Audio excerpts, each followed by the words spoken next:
If you're an older woman and you find yourself suddenly wide awake between 3 a.m. and 5 a.m., you're not alone. Many women past a certain age experience an abrupt moment of alertness long before the sun rises. Maybe your eyes snap open, your mind starts racing, or you feel a restless urge to get out of bed even though the rest of the neighborhood seems to be fast asleep. It's tempting to label it simple insomnia, but in reality, a range of physical, emotional, and environmental factors can contribute to these early morning awakenings. The good news is that once you recognize what's happening and why, you can act in small yet impactful ways to turn those pre-dawn hours from a frustrating interruption into a time of gentle self-care or deeper rest.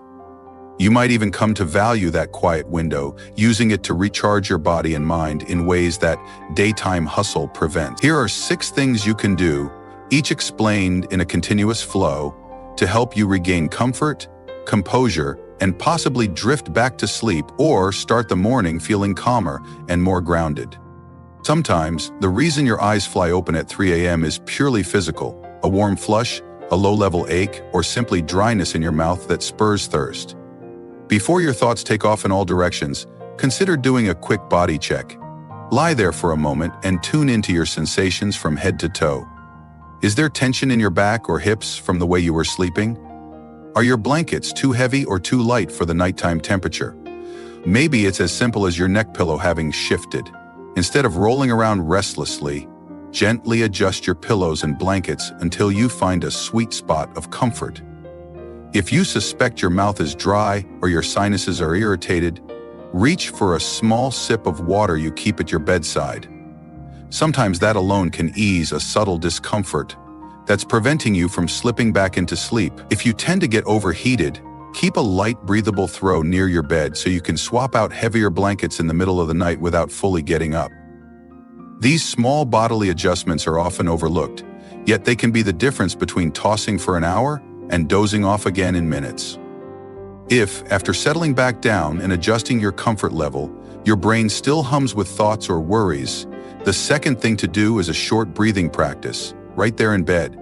The hours between 3 a.m. and 5 a.m. can magnify anxieties. Stray concerns about finances, family, or health can loom larger in the darkness. You might find yourself replaying yesterday's conversations or fretting about tomorrow's tasks. Instead of trying to shove these thoughts aside, which can paradoxically make them stronger, direct your focus to the simple act of inhaling and exhaling.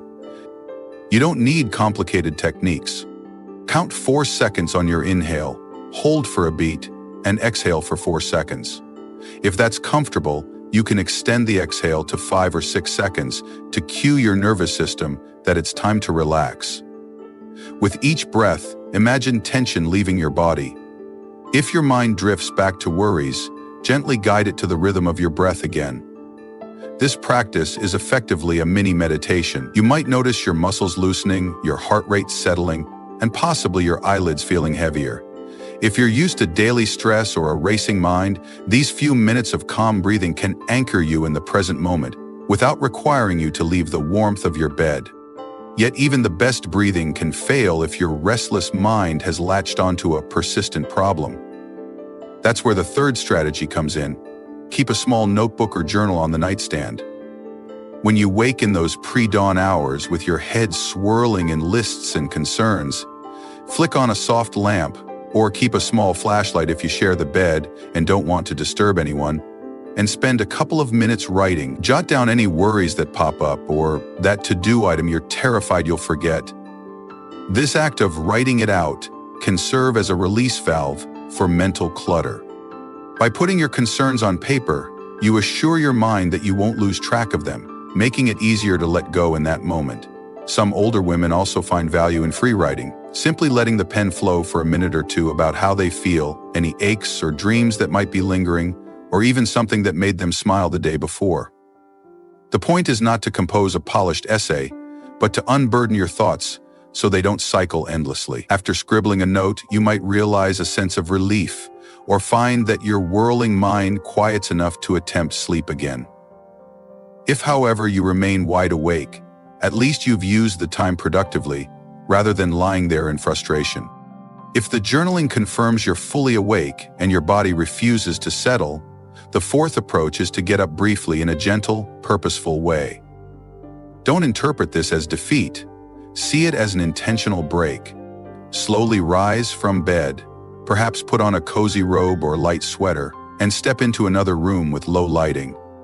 Avoid bright overhead lights or the TV if possible, since harsh light can trick your brain into thinking it's daytime. Instead, opt for a dim lamp or use a nightlight. In that soft glow, do something quietly soothing. You might brew a mild herbal tea, chamomile, lavender, or lemon balm, and sip it while seated in a comfortable chair. Or maybe you have a small craft or jigsaw puzzle that requires minimal mental effort. The idea is to engage in an activity that's calming but not so stimulating that it'll fully wake you. After 10 or 15 minutes, you might notice your eyelids getting heavy again. That's your cue to return to bed.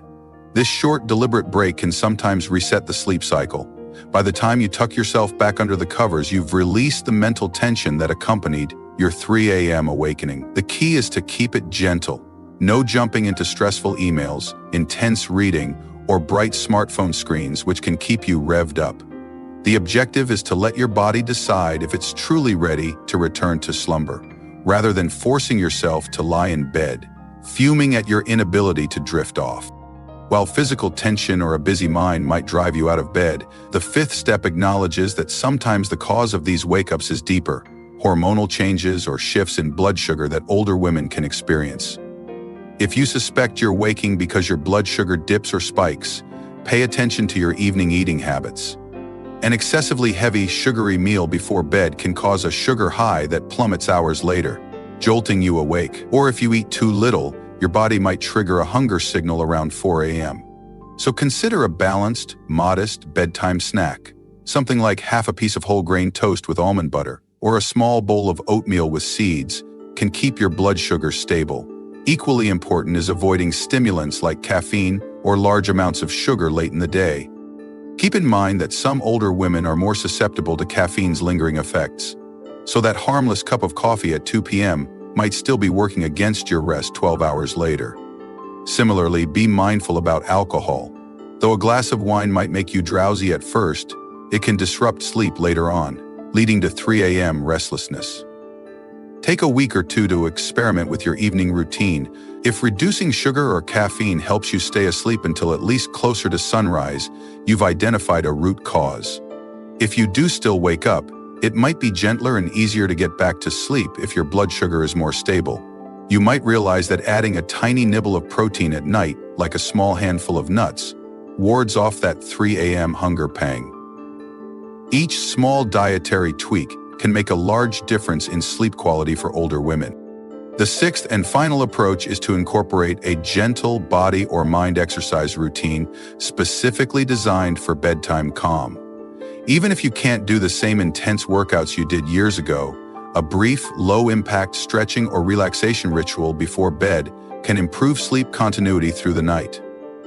Simple yoga poses or senior-friendly stretches can help relax tight muscles, especially in the hips, back, and shoulders, which often hold tension. If your muscles are overly tense at bedtime, it's easier for you to stir in the wee hours. By devoting 10 or 15 minutes before lights out to carefully breathe through a few stretches, like seated forward bends, gentle torso twists, or hip openers, you can reduce the odds of 3 a.m. wake-ups. Or if you do wake up, your body might be more relaxed, making it simpler to fall back asleep. Additionally, some older women find value in guided meditations or audio recordings of calming music or nature sounds played softly. The brain then associates these sounds with winding down, leading to smoother transitions between sleep stages. If, for instance, you do awake at 4 a.m., you can pop in a single earbud, low volume, or quietly replay that familiar guided meditation, letting the same routine lull you back to a restful state. Over days or weeks, the repetitive structure of that exercise or audio helps anchor your mind, so the 3 to 5 a.m. period no longer feels like an unwelcome surprise.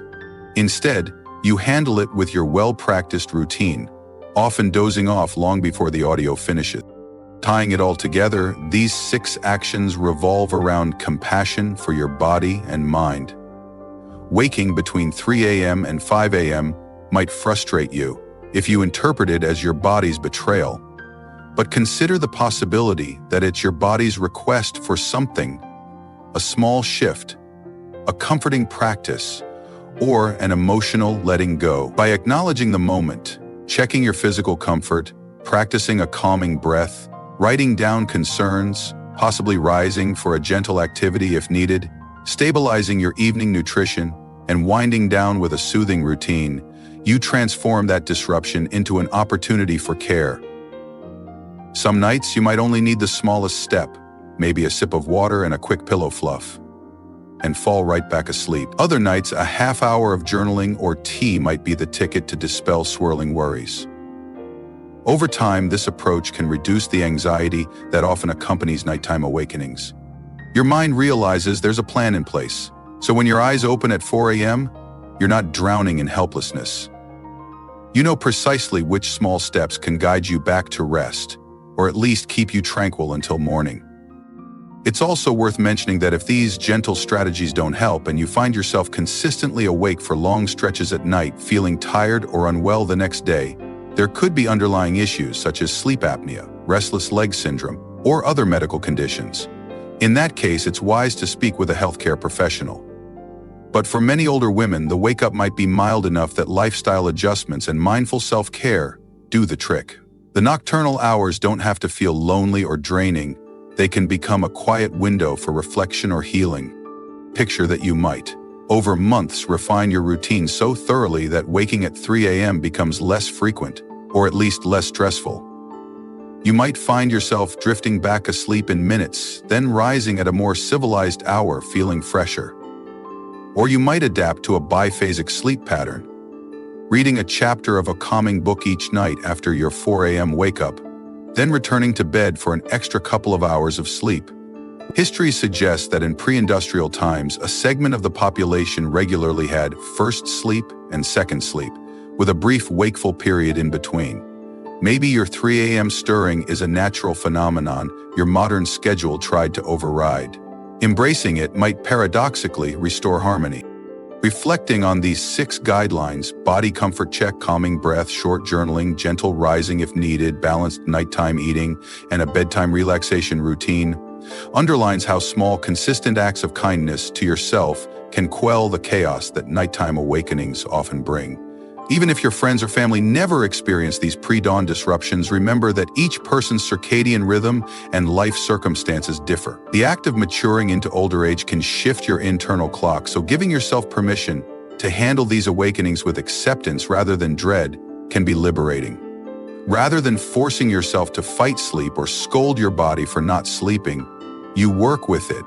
That shift in mindset alone, viewing the wake-up as a cue for gentle self-care, can diffuse emotional tension, allowing easier returns to dreamland. And if you remain awake, you're at least engaged in purposeful calm rather than swirling frustration.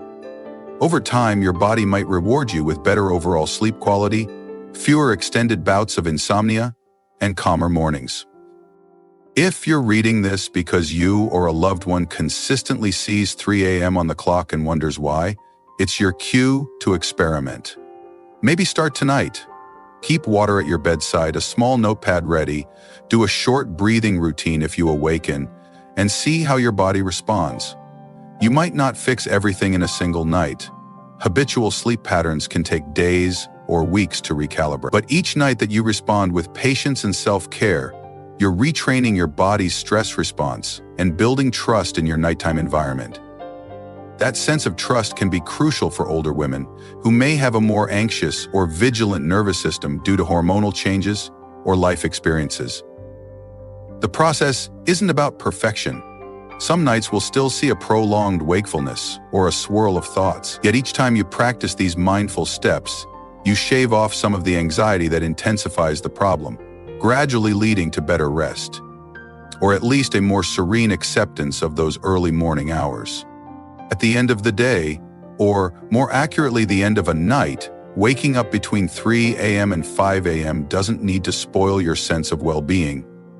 You can adjust your environment, calm your racing thoughts, give your body what it quietly asks for, be it a small snack, a change of position, or a sip of water, and then ease back into rest or gentle activity. After all, restful sleep is a pillar of healthy aging, affecting everything from your immune system to your memory and even your emotional resilience.